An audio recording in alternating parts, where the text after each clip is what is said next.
Imaginez que votre chien soit profondément endormi à l'autre bout de la maison. Il n'y a pas de nourriture à proximité, pas de jouets, pas de bruit de laisse. Vous murmurez son nom, un simple souffle, et en une fraction de seconde, ses paupières s'ouvrent et ses oreilles s'orientent vers vous comme des radars de haute précision. Ce dont vous venez d'être témoin, ce n'est pas seulement une bonne audition, c'est le résultat d'un processus cognitif complexe qui a laissé bouche bée les scientifiques d'universités comme l'université Eötvös-Loránd à Budapest. Pendant des décennies, nous avons pensé que les chiens ne réagissaient qu'au ton de notre voix, comme s'ils écoutaient de la musique sans parole.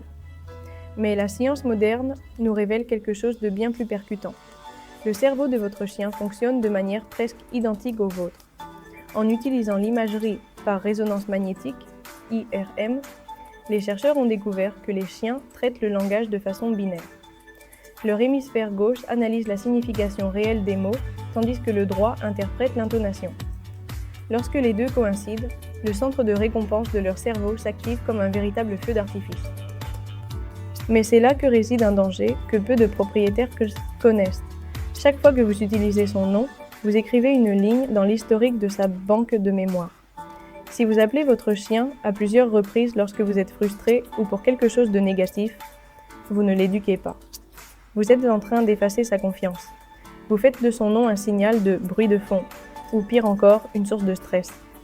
Restez avec nous, car nous allons analyser les 5 mots qui changent la chimie cérébrale de votre chien, et le dernier de la liste est celui que la plupart d'entre nous utilisons de façon totalement erronée, détruisant des années de complicité sans même nous en rendre compte.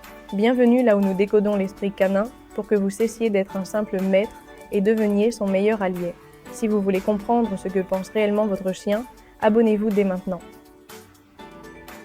Votre chien est sur le point de voler cette nourriture sur le plan de travail ou de mordiller vos chaussures préférées. Vous voyez la scène au ralenti et, juste avant le désastre, vous lancez un « non » ferme et sec. Il s'arrête net, vous regarde et s'éloigne. Vous pensez que le mot a fonctionné, n'est-ce pas? Eh bien, la réponse courte est oui, mais la réponse scientifique est beaucoup plus préoccupante. Des recherches publiées dans des revues comme Applied Animal Behavior Science ont comparé la réaction des chiens et des bébés humains face au son correctif.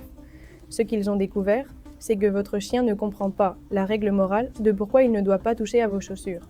Ce que son cerveau traite, c'est un stimulus aversif soudain. C'est un interrupteur biologique. Le son aigu et tendu déclenche une réponse d'alerte qui stoppe le comportement, mais il n'enseigne aucune alternative. C'est là que nous, les propriétaires, commettons l'erreur qui brise la relation. Une étude massive menée sur 92 chiens de compagnie a démontré que ceux qui reçoivent des corrections verbales fréquentes affichent des niveaux de cortisol, l'hormone du stress, beaucoup plus élevés. Dans des tests de biais cognitifs, qui permettent en gros de savoir si un animal est optimiste ou pessimiste, les chiens qui entendent constamment le mot « non » ont tendance à devenir pessimistes.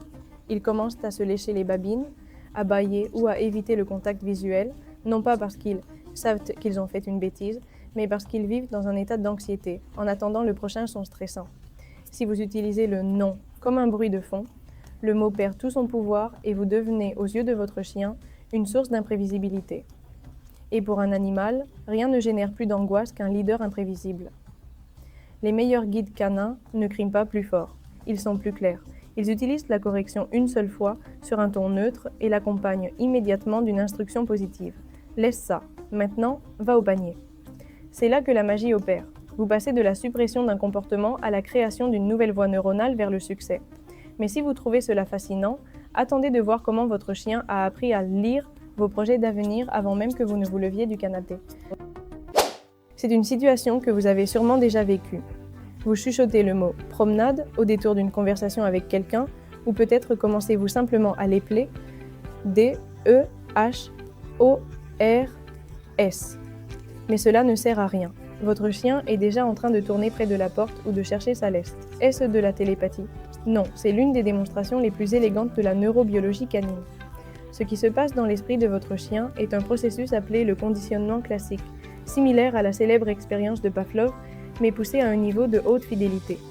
Pour votre chien, le mot promenade est un signal de valeur maximale, qui déclenche une cascade de dopamine avant même que vous ne mettiez un pied dehors.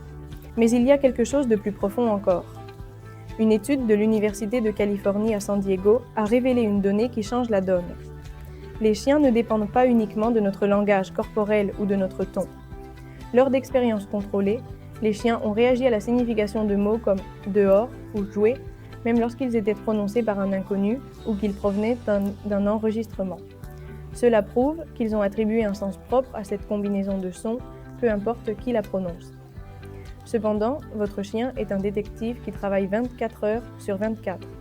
Il n'a pas seulement mémorisé le mot, il a mémorisé la chaîne la chaîne d'événements qui l'entoure. Son cerveau a créé un modèle prédictif de votre vie, le bruit de vos clés sur une étagère bien précise, le type de chaussettes que vous enfilez pour sortir, ou même la façon dont vous fermez votre ordinateur portable quand vous finissez de travailler. Pour eux, le mot promenade, est la signature d'un contrat. C'est la confirmation que leur déduction est-elle correcte. Cette capacité d'analyse nous montre que votre chien vous connaît bien mieux que vous ne le pensez. Il vous observe constamment, analysant vos habitudes pour tenter de prédire son propre bonheur.